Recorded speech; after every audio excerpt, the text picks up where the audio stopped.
पुरुषोत्तम भगवान की जय, श्री अयोध्यानाथ की जय, श्री महावीर बजरंग बली की जय, श्री रुद्र भगवान की जय, जगदम्बे मात की जय, श्री क्षत्रपाल भगवान की जय, राधा कृष्ण भगवान की जय, गौ माता की जय, लक्ष्मी नारायण भगवान की जय, श्री सामलिया सेठ की जय, श्री चारभुजानाथ की जय, श्री गिरिराज धरण भगवान की जय, श्री वेंकटेश भगवान की जय, श्री विश्वात्मन भगवान की जय, यज्ञ नारायण भगवान की जय, श्री बगलामुखी मात की जय, श्री विश्वात्मन भगवान की जय।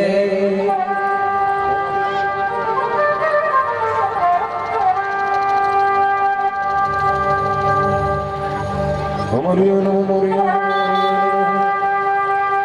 तो आना ओ गणराज हमारे हरि कीर्तन में,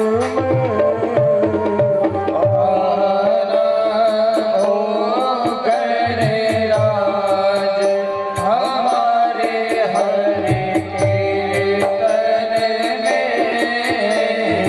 आना ओ गणराज भागवत सत्संग में, आना ओ गणराज भागवत सत्संग में, आप भी आना संग रिद्धि सिद्धि लाना, आप भी आना संग में रिद्धि सिद्धि लाना, रिद्धि सिद्धि लाना संग रिद्धि सिद्धि लाना, रिद्धि सिद्धि लाना संग में रिद्धि सिद्धि लाना, लाना सब परिवार हमारे हरि कीर्तन में, गाना सब परिवार भागवत सत्संग में, लाना सब परिवार भागवत सत्संग में, लाना सब परिवार भागवत सत्संग में, आना पवन कुमार हमारे हरि कीर्तन में, आना पवन कुमार हमारे हरि कीर्तन में, आना पवन कुमार भागवत सत्संग में, आना पवन कुमार भागवत सत्संग में, आप भी आना संग में राम जी को लाना, आप भी आना संग में राम जी को लाना, राम जी को लाना संग में लक्ष्मण जी को लाना, राम जी को लाना संग में लक्ष्मण जी को लाना, लाना जनक दुलार हमारे हरि कीर्तन में, लाना जनक दुलार हमारे हरि कीर्तन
कीर्तन में।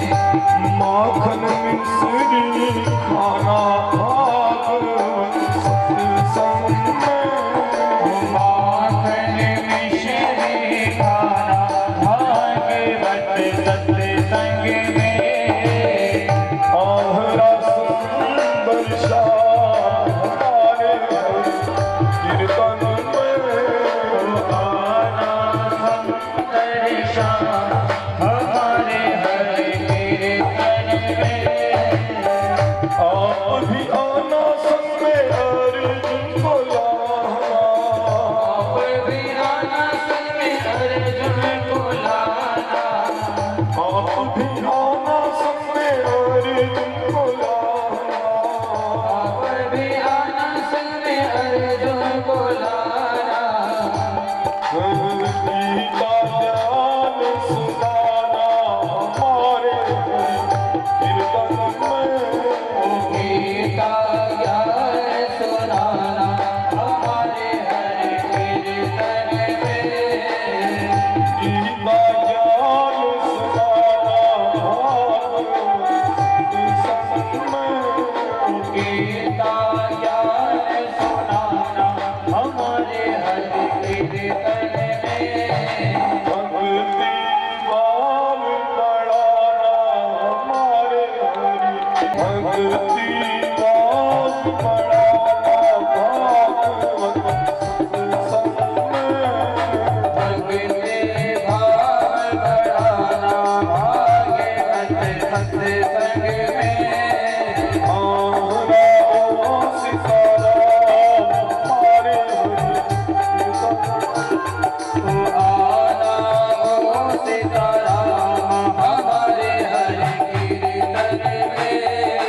आहरा ओ भगवान भागवत सत्संग में। आना ओ भगवान भागवत सत्संग में। आहरा ओ भोलेनाथ भागवत सत्संग में।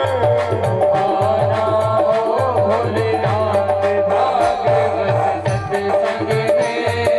आहरा ओ राधे श्याम हमारे हरि कीर्तन में। आना ओ राधेश्याम हमारे हरि कीर्तन में। आहरा ओ राधे श्याम भागवत सत्संग में। आना ओ राधेश्याम भागवत सत्संग में।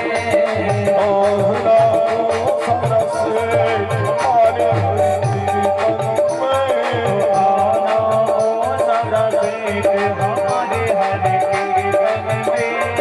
आहरा ओ सरस्वती भागवत सत्संग में। आना ओ सरस्वती भागवत सत्संग में।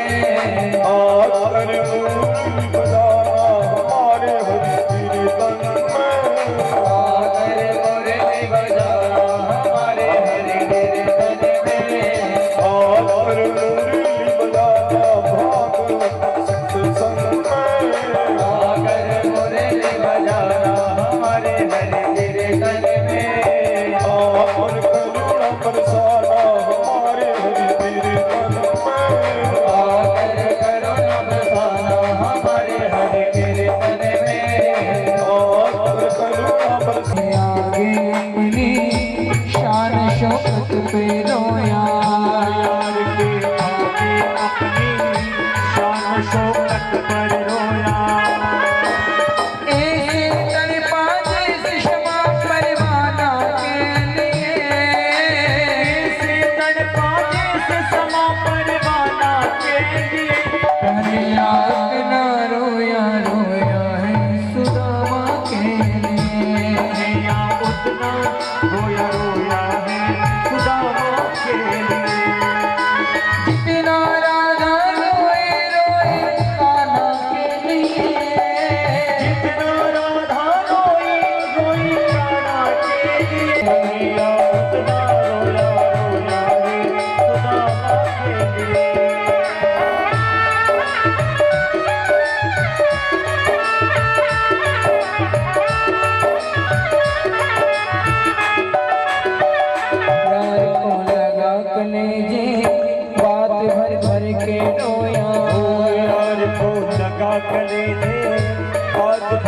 कर कर रोया और अपने बचपन को याद कर करके रोया और अपनी बचपन को याद कर करके रोया ये गान बोल शाम दीवाना के लिए ये था अनमोल शाम दीवाना के लिए कन्हैया उतना रोया रोया है सुदामा के लिए या उतना रोया रोया है सुदामा के लिए मेरे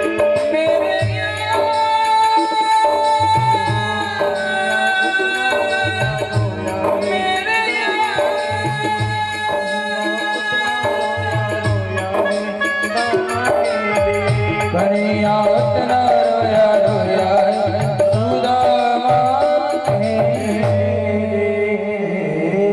बोले श्री सदगुरु महाराज की द्वारिकाधीश की द्वारिकाधीश जाकर सुदामा जी के यहाँ सुदामा जी के घर सुशीला से पूछते हैं कि क्या सुदामा जी का यही मकान है। सुदामा जी की पत्नी कहती है सुशीला जी हाँ ये उन्हीं का मकान है, मैं उनकी धर्म पत्नी हूँ। बड़े आश्चर्य में भगवान कहते हैं ये सुदामा जी का मकान, तो क्या महाराज नहीं हो सकता है क्या उनका मकान? मैं कह रही हूँ मैं उनकी पत्नी हूँ। तो कहा नहीं हो सकता। क्यों नहीं हो सकता महाराज? तो भगवान कहने लगे मैं अभी अभी द्वारिका में द्वारिकाधीश के यहाँ मांग कर आया हूँ, और जब मैं वहां पर मांगने गया तो उनके मुंह से खाली एक नाम सुना, मैंने किसी का नाम नहीं लेती हूँ, सुदामा सुदामा सुदामा। तो मैंने पूछा है सुदामा कौन? तो उन्होंने एक बात बताई कि वो मेरा बहुत गहरा मित्र है। सांदीपनी जी के आश्रम में हम दोनों ने एक साथ शिक्षा अर्जित करी थी, हम दोनों गहरे मित्र हैं।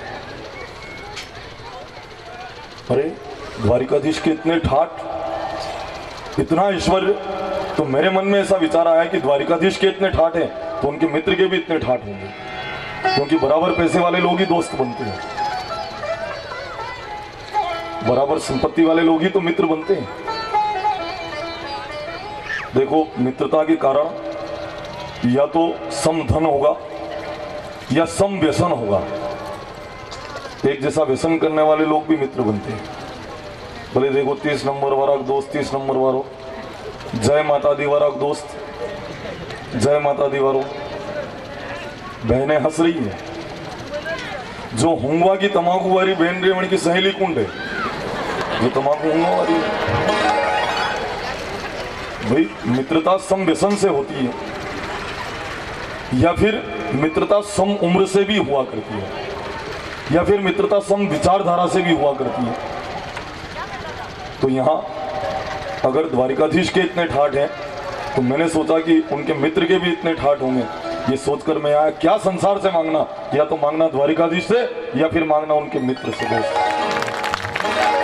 ये सोचकर मैं आया सुशीला जी, पर आप तो बहुत फटेहाल दशा में जी रही हो।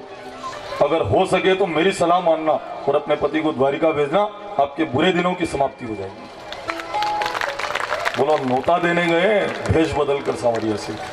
आपने इस ढंग से इस चरित्र को नहीं सुना होगा पहले। मैं 3 ग्रंथों से इस चरित्र को ले रहा हूँ, 3 ग्रंथों को मिलाकर इस चरित्र को पूरा करने का प्रयास कर रहा हूँ। पद्म पुराण, भागवत कथा और गर्ग संहिता। स्वयं द्वारिकाधीश ये बताकर अपने द्वारिका में पधार जाते हैं।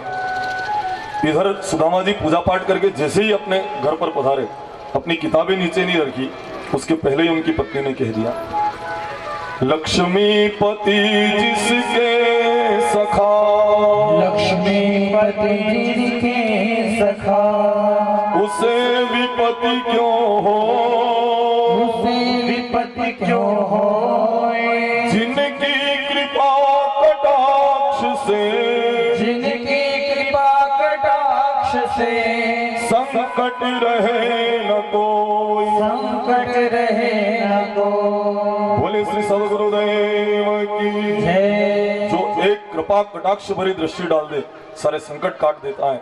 फिर आपके इतने गहरे मित्र एक साथ आपने विद्यार्जन किया, फिर हम इतने गरीब क्यों हैं?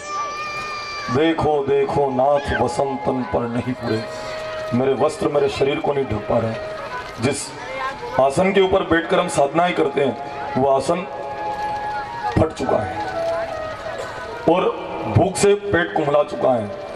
देखो नाथ, जब मालूम पड़ा कि द्वारिकाधीश मित्र हैं, तब उनको ध्यान में आया कि आसन फट चुका है और हमारे वस्त्र शरीर को नहीं ढक पा रहे हैं। कब? जब आश्रय मिल गया। लोग कहते हैं ना कि महाराज ज्यों ज्यों पूजा पाठ कर रहा हूं त्यों त्यों दुख ज्यादा आ रहा है। वास्तव में दुख ज्यादा नहीं आ रहा है, हो तो वैसे ही, पर अब आपको आश्रय मिल गया है, इसलिए वहां जाकर कह रहे हो कि भगवान मुझे कष्ट आ रहा है। पहला तो जूझी रहा था वहां संकटा में, पर कहते किससे? अब आश्रय मिल गया ना, इसलिए वहां जाकर कह रहे हैं। तो आज मालूम पड़ गया द्वारिकाधीश मित्र हैं, तो कह दिया मेरे शरीर को मेरे कपड़े ढक नहीं पा रहे हैं। देखो ना कितनी दयनीय दशा है हमारी। आए दिन हम बच्चों को एकादशी करवाते हैं, आए दिन माता पिता दोनों कह देते बेटा आज कोई रोटी मत मांगना रे 11 से, आज बच्चे भी मांगते नहीं है। एक दिन एक दामोदर नाम के बालक ने अपनी माताजी से कहा, माताजी अपने घर में ब्राह्मण, अपने घर के पास एक ब्राह्मण देवता का मकान और ब्राह्मण देवता के घर में रोटी बन रही है, अपने 11 के इधर। तब माताजी ने आंख में आंसू लेकर कहा, बेटा दूसरे लोगों के पंचांग में 1 महीने में 2 11 होती है, पर अपने पंचांग में 1 महीने में अगर 8 11 भी आ जाए तो बेटा हमको स्वीकार करना पड़ेगा, क्योंकि हमारी दशा इतनी दीन है। हम दीन है बेटा, हम गरीब हैं। और माताजी के आंसू देखकर दामोदर समझदार उस बेटे ने कहा, माँ आज के बाद 20 बार भी आप कह दोगी मैं 11 करूंगा, पर आपसे इस तरह से जिद करके कभी भी ये बात नहीं बताऊंगा। माँ आप जो कह दोगी उस बात को मैं स्वीकार करूंगा। तो देखो नाथ, हमारे बेटे को हम 11 कहकर सुला देते हैं, उनके पेट के ऊपर कपड़े बांधकर उनको सुला देते हैं, जल पिलाकर सुला देते हैं। नाथ मेरी इच्छा है आप द्वारिका पधारो, क्योंकि मैंने ये बात जान ली है कि आप और वो बहुत गहरे मित्र हैं, आप द्वारिका पधारो। सुदामा जी ने खुले शब्दों में कह दिया मैं द्वारिका नहीं जाऊंगा, बिल्कुल 2 टूक शब्दों में कह दिया मैं द्वारिका नहीं जाऊंगा। तो सुशीला जी ने पूछा भगवान क्यों द्वारिका नहीं जाएंगे आप? तो सुदामा जी ने कहा मैं अगर द्वारिका जाऊंगा ना, द्वारिकाधीश मुझसे मिलेंगे, बातों बात मिलेंगे, पर मुझे पूरा विश्वास है कि उसके मिलने पर उसकी सभा में बैठे लोग कहेंगे कि कृष्ण का कितना गरीब मित्र और मेरे कारण मेरे कन्हैया को नीचा देखना पड़े, इसलिए मैं द्वारिका नहीं जाऊंगा,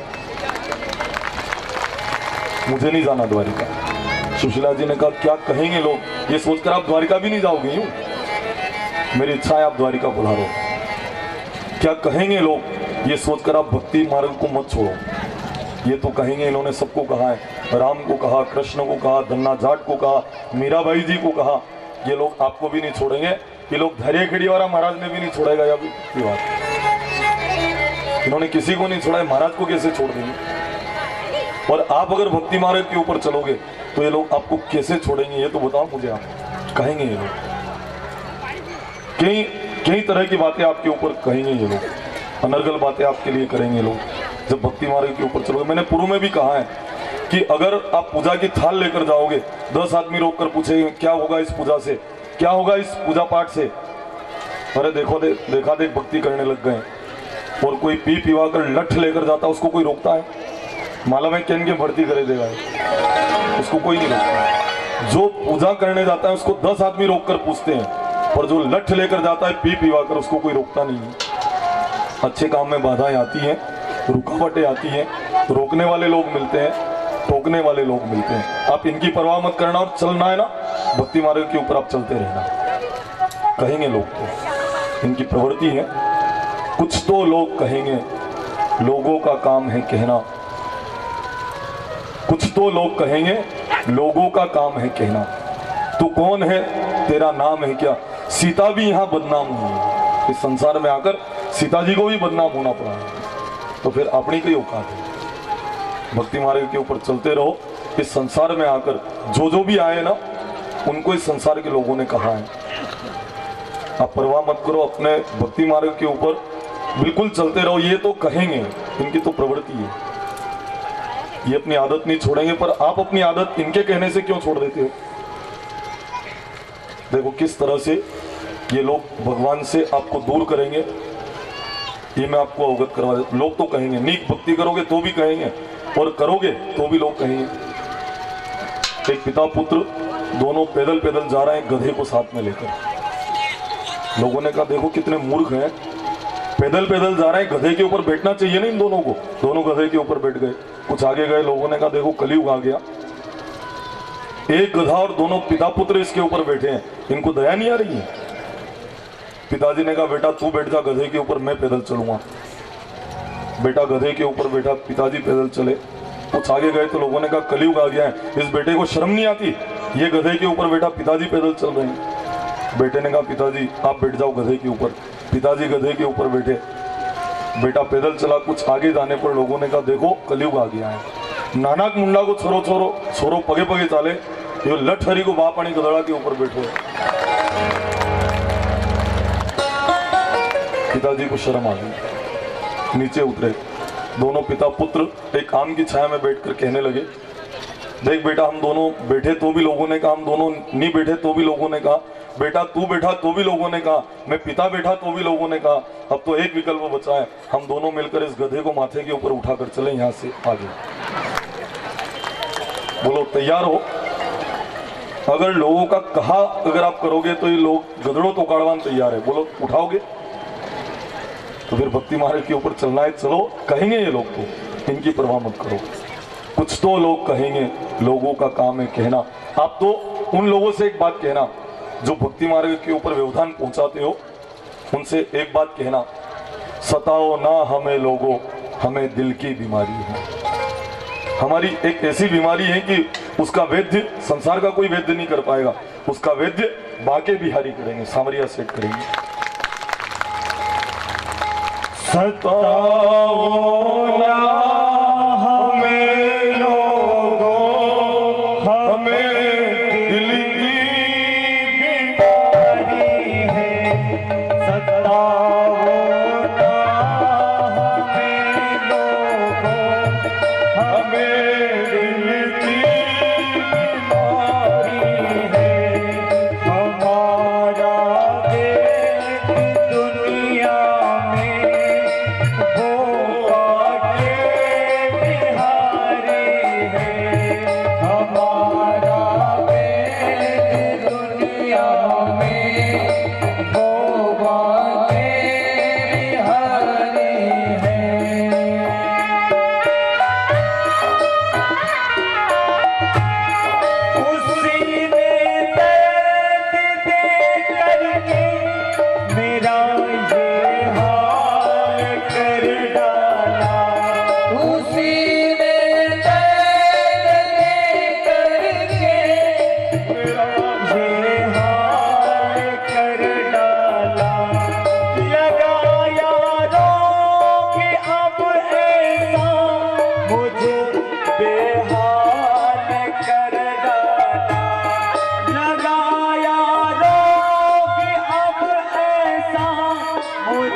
द्वारिका पधारो।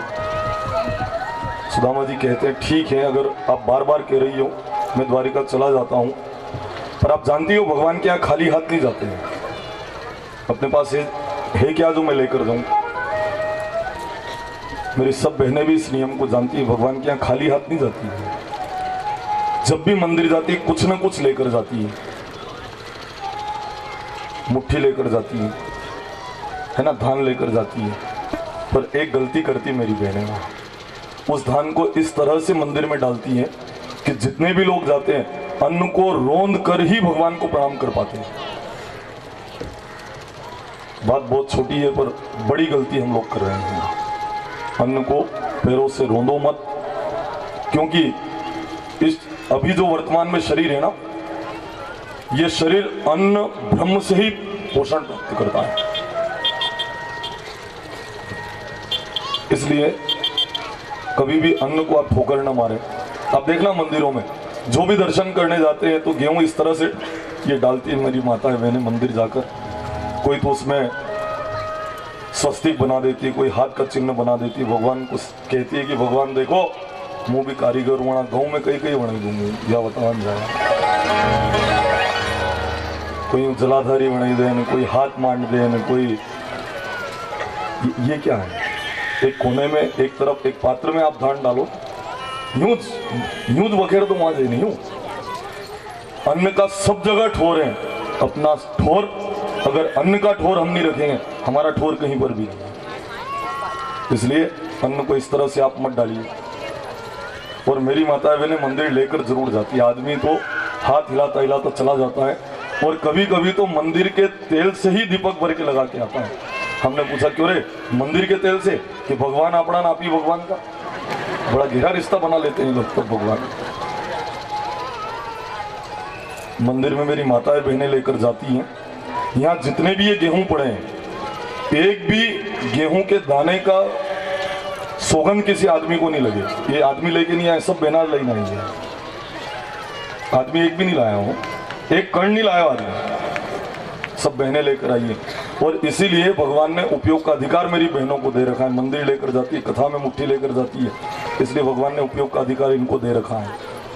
कमाता भले आदमी पर उपयोग मेरी माता बहनें करती है। वित्त मंत्रालय पूरा इनके पास रहता है। आदमी जितना भी कमाता है लाकर अपने घर देता है, उपयोग ज्यादा बहनें करती है। भले इसका प्रमाण दे दूं, एक जोड़े को खड़ा करके देख लो आप, किसी भी जोड़े को, संपत्ति का उपयोग ज्यादा कौन कर रहा है? आदमी के पास 1500 का मोबाइल होगा, 200-400 का चश्मा होगा। मेरी बहनों के पास आधा किलो का पाइजप है। अभी देखो आप, और भी सोने की चूड़ी है तो बात अलग है, करधनी कंदोरो है तो बात अलग है, मोहन माला ने बजट्टी है तो फिर और बात अलग है, बाजूबंद है तो बात अलग है, नथ है तो फिर बात अलग है, झुमकी है तो बात अलग है, हर है तो और बात अलग है। टीको पहला बोर थो, वो टीको ही हो बोर। पहला यहाँ बोर बांधती थी, अब वाली माता बहनों को पता नहीं होगा, यहाँ पहला बोर बांधती थी, वो टीका। अब बताओ आदमी ज्यादा उपयोग कर रहा है संपत्ति का कि उनकी धर्मपत्नी? बताओ कौन ज्यादा संपत्ति का उपयोग कर रहा है? आदमी के पास 2-5 जोड़ कपड़े होंगे, अगर ज्यादा आने जाने का काम पड़ता हो तो 10 जोड़ होंगे। मेरी बहनों के पास 100 साड़ियां हैं। फिर भी अगर प्रतापगढ़ जाने का अवसर आ जाए ना, कि हमें की घनी चल रही है, बार ले लेंगे। ये आदमी भी कहता है ले ले तू ले, मार तो 5 जोड़ में थकेगा, तू ले और एक और बढ़ा ले, इसमें 100 है तो 101 हो जाएगी। क्यों? क्योंकि भगवान क्या लेकर जाती है, उपयोग का अधिकार उनको दे रखा है। सब बहनों के पास ये संपत्ति रहा करती है। इसलिए कभी कभी मैं इनको अबला और सबला कहता हूँ। बहनें अबला और सबला क्यों है?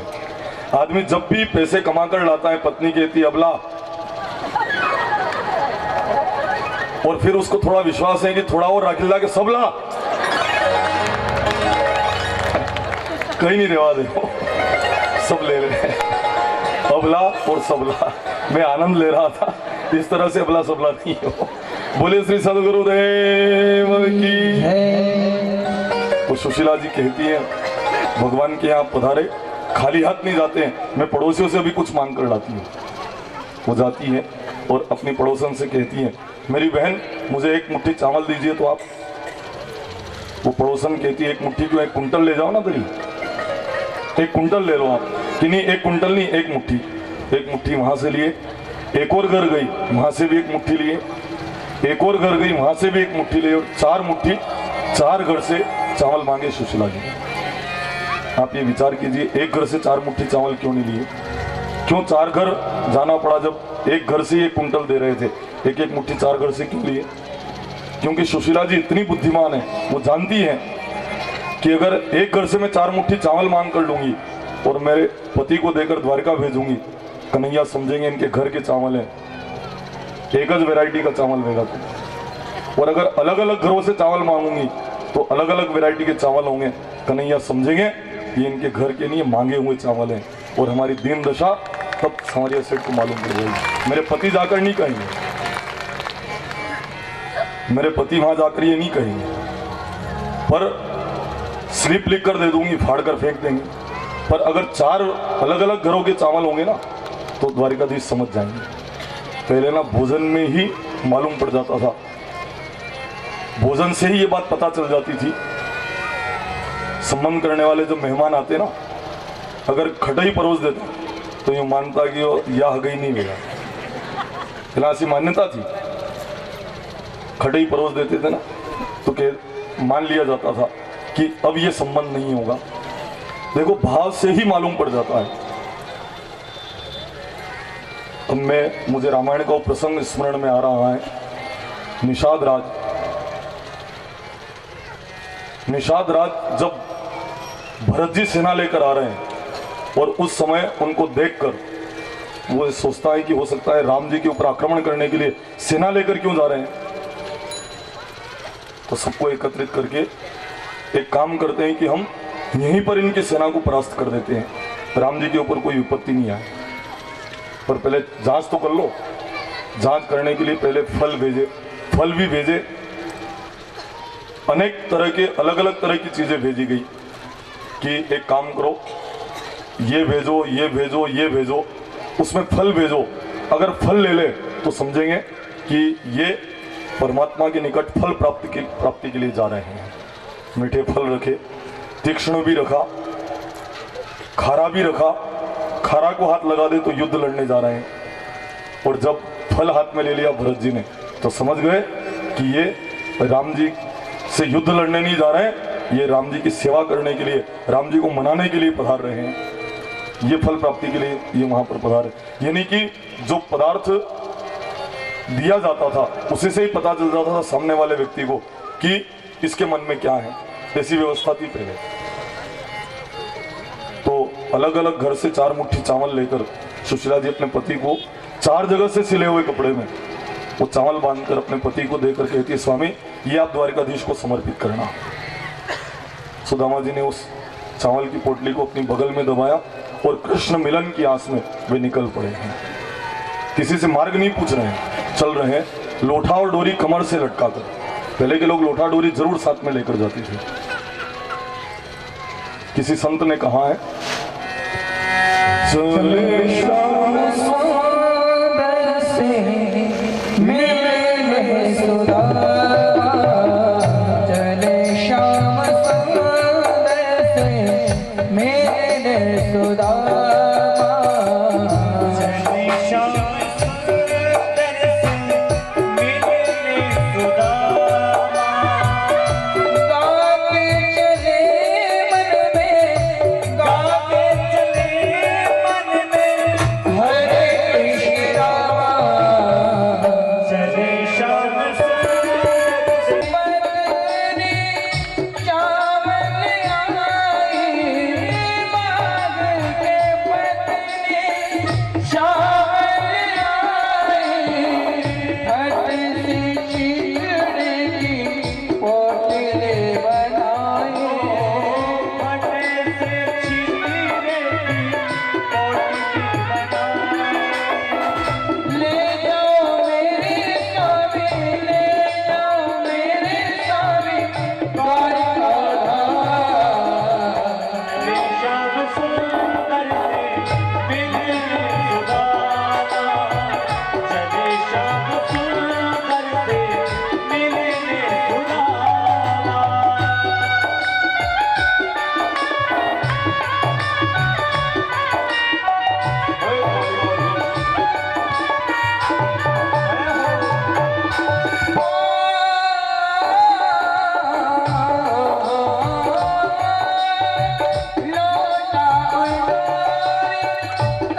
एक विश्वास था, काम मेरा है चलना सो मैं चल दिया, आगे रास्ता दिखाना ये तेरा काम है, और काम मेरा है द्वारे पे आना तेरे, मुझको अंदर बुलाना सांवरिया सेठ तेरा काम है। तेरे द्वार पर पहुंचना ये मेरा काम है, चलना मेरा काम है, रास्ता दिखाना तेरा काम है, और द्वार के ऊपर पहुंच जाऊं अंदर बुलाना ये तेरा काम है। बस ये सोचकर वे चल रहे थे, सोमनाथ पहुंच गए। किसी से पूछा ये कौन सी नगरी, कहा कि ये बाबा सोमनाथ की नगरी है। अरे क्या मैं उल्टा चला तो सोमनाथ आ गया? द्वारिका कितनी दूर है यहाँ से? तो कहा 9 महीने का रास्ता है यहाँ से। सुदामा जी 9 महीने कैसे चल पाऊंगा? पर चलो भोलेनाथ के दर्शन हो गए, ये लाभ तो हुआ कम से कम।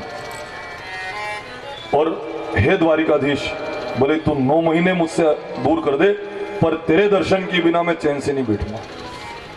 भगवान ने कहा सुदामा, मेरी इच्छा से मेरी द्वारिका में तुम आ रहे हो, मेरी कृपा है तो तुम मेरी द्वारिका में आ रहे हो, और अगर इस समय तुम कह रहे हो कि मैं द्वारिका आ रहा हूं तो ये तुम्हारा अहंकार है, और ये अहंकार मुझे पसंद नहीं है।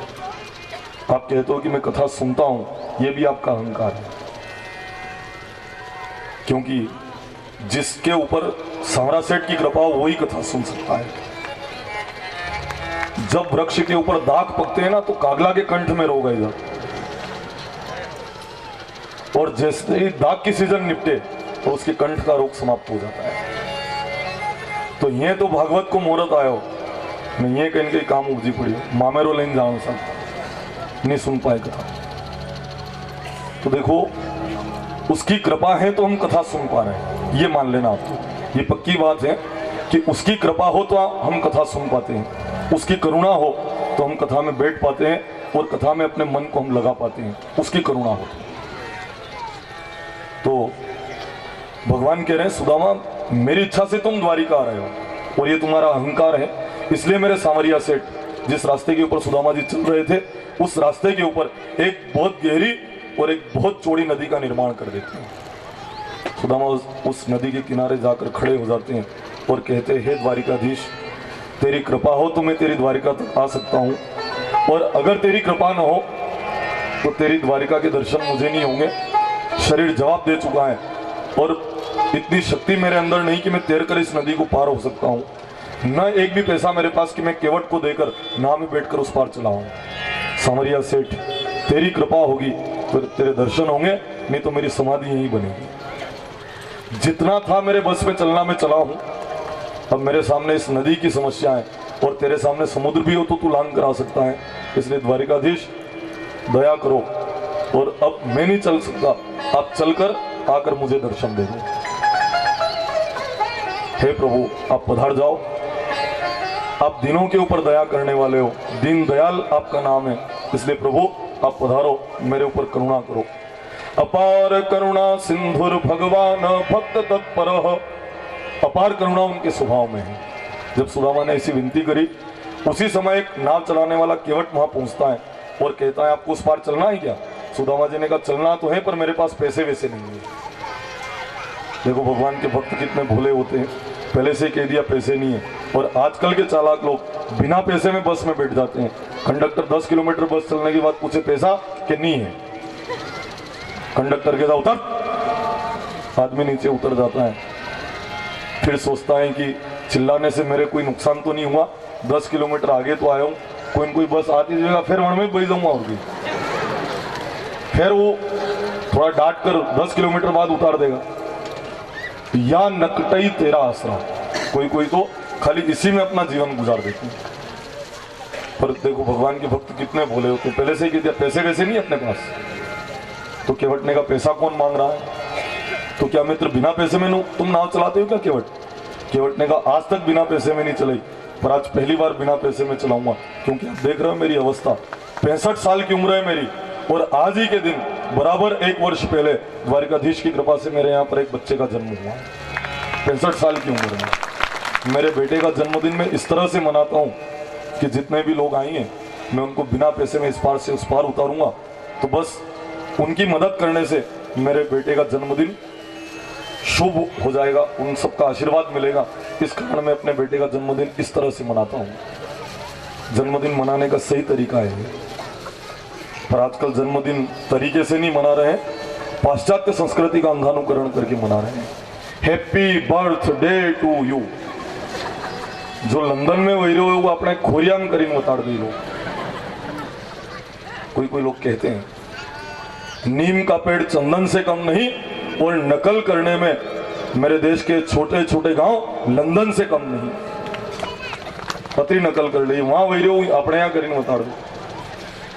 जन्मदिन मनाते और शुभकामनाएं कैसी देते हैं ये लोग? शुभकामनाएं कैसी देते हैं? तुम जियो हजारों साल और साल के दिन हो 50,000। ये यूं ही कहते हैं। कितनी असत्य शुभकामनाएं। साल के 50,000 दिन हो ही नहीं सकते और हजारों साल कोई जी नहीं सकता। बिल्कुल असत्य शुभकामना है। अच्छा हो सकता है क्या? 365 दिन और 6 घंटे से बड़ा साल नहीं होता है। एक साल में 365 दिन और 6 घंटे होते हैं। फलस्वरूप 4 साल में वो 6 घंटे मिलकर फरवरी जो है वो 29 दिनों की हो जाती है। और वो क्या कह रहे हैं कि तुम जियो हजारों साल और साल के दिनों 50,000, यानी कि भूत वर्णिम जीव जो न्यू शुभकामना है। भूतों के होता होगा 50,000 साल का, 50,000 दिन का एक साल। आज के बाद जब किसी को भी आप शुभकामना दो जन्मदिन की, तो ये कहना भगवान तुम्हें 100 साल की उम्र दे और 100 साल की शुरुआत आज से हो। अब तक जो जीवे वो बोनस। मेरी कामना है कि 100 साल और तुम जी लो। ये कभी संभव हो भी सकता है, पर 1000 साल की कोई जीवे ये तो असंभव है।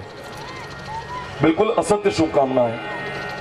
और जन्मदिन मनाना हो तो अपने गुरु के यहाँ या सामरिया सेठ के यहाँ या गौशाला में जन्मदिन मनाइए। रिसोर्ट में जन्मदिन मत मनाइए। उस जन्मदिन की कंकुपत्रियां मत छपवाइए, और अगर छपवाओ तो जन्म तिथि वाला अपन मना लो और जन्म तारीख लोगों को बता दो। बोले कोई बात नहीं, क्योंकि आपकी जिंदगी का 1 साल आज खत्म हो गया, वो वापस लौटने वाला नहीं। वो पश्चाताप का दिन रहा करता है, आपके जन्म का दिन। उस दिन आत्मग्लानि आपको होना चाहिए। उस दिन खुशियां मनाने का दिन नहीं है। वर्ष का एक दिन, 1 वर्ष आज चला गया है, ये वापस लौटने वाला नहीं है। लौटेगा क्या वापस वर्ष? तो आनंदित होने का दिन नहीं है। मैं कह रहा हूं रिसोर्ट में जन्मदिन मत मनाओ। अगर मनाना है ना तो मशान के मेरे मनाओ, ताकि 1 साल मशान के मेरे ज्यादा पहुंचेगी। आप उधर ही तो बढ़ रही है जीवन की गाड़ी, तो उधर जन्मदिन आप मनाओ, रिसोर्ट में मत मनाओ। तो बच्चे का जन्मदिन मैं इस तरह से मनाऊंगा कि जो भी लोग आएंगे मैं उनको बिना पैसे में नाव में बिठाकर इस पार से उस पार उतारूंगा।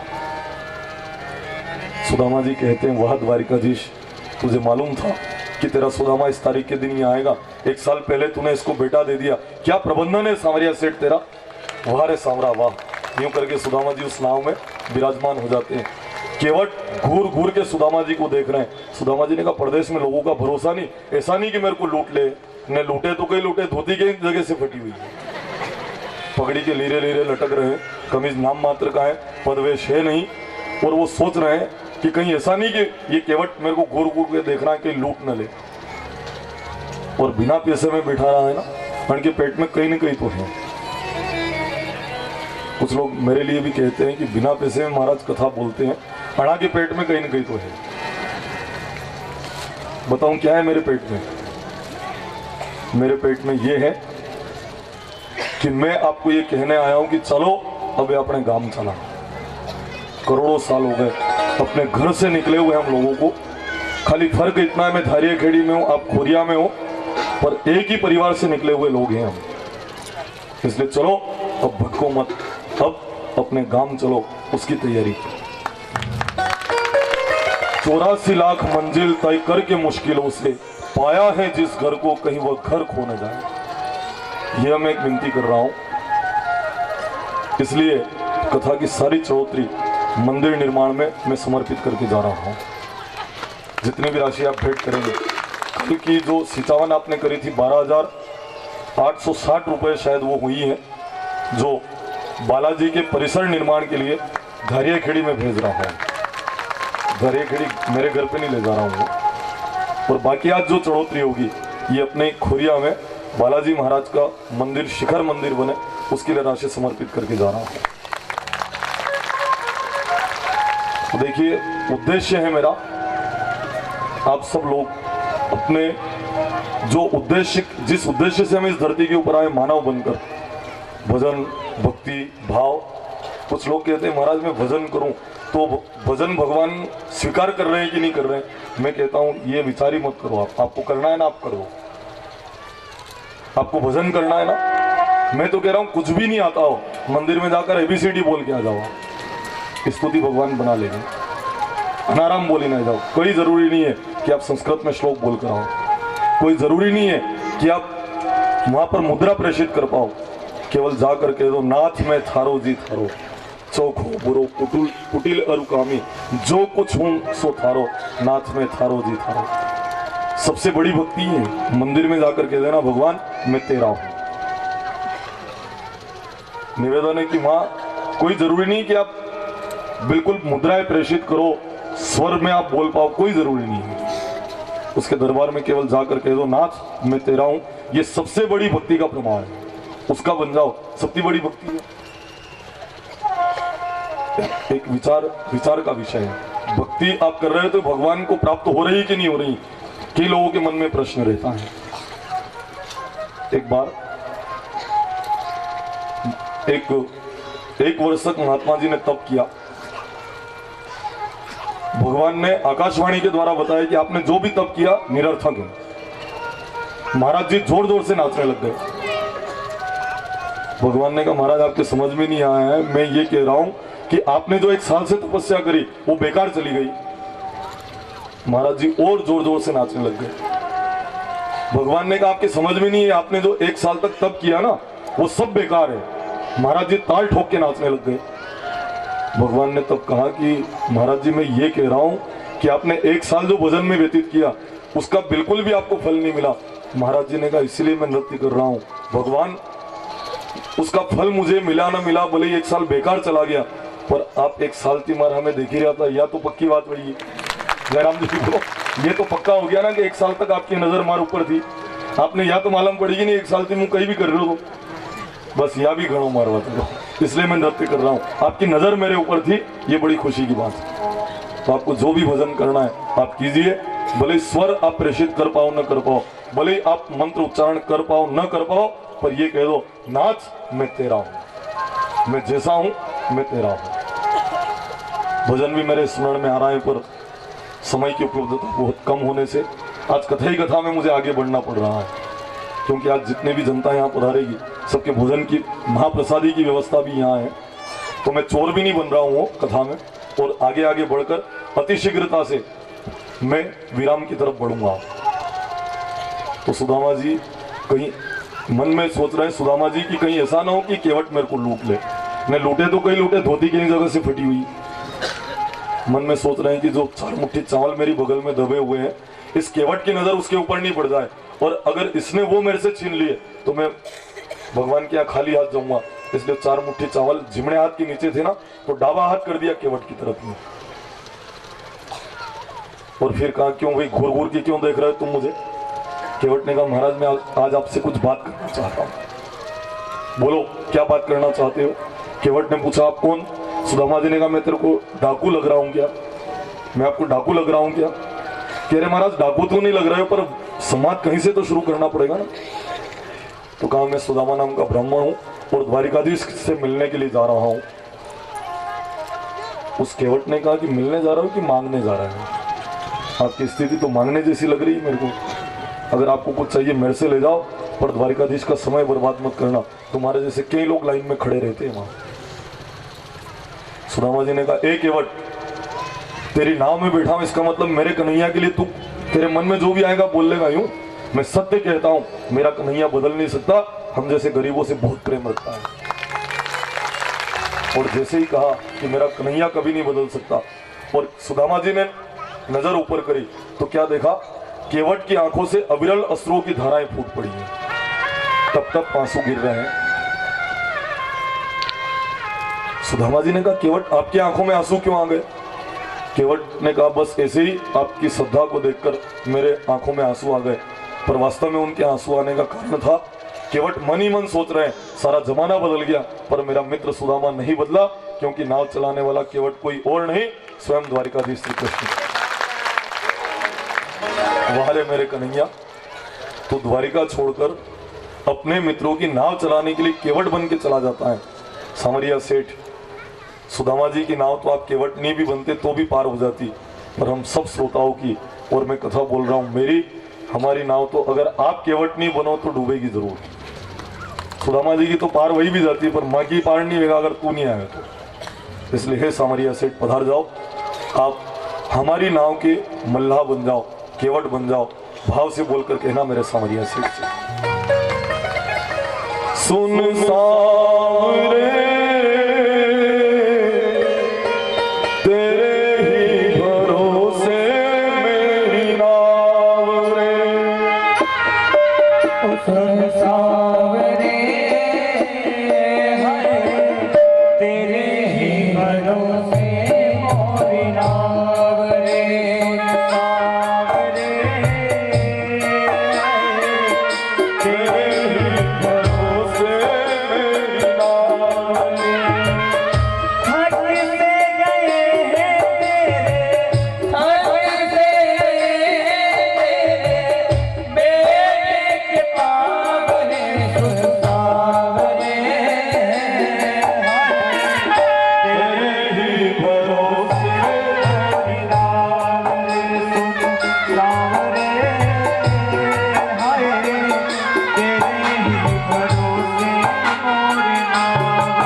किनारा, भटक गया हूँ रे बाबा सूझे ना किनारा।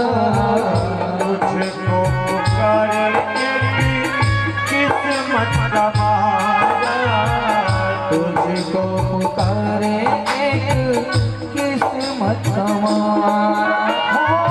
मुझ पे करोने दाने, मुझ पे करावे दाने, करुणा की छाव रे संसार रे, हाय तेरे ही भरोसे मोरी नाव रे संसार रे, हाय तेरे ही भरोसे मोरी नाव रे।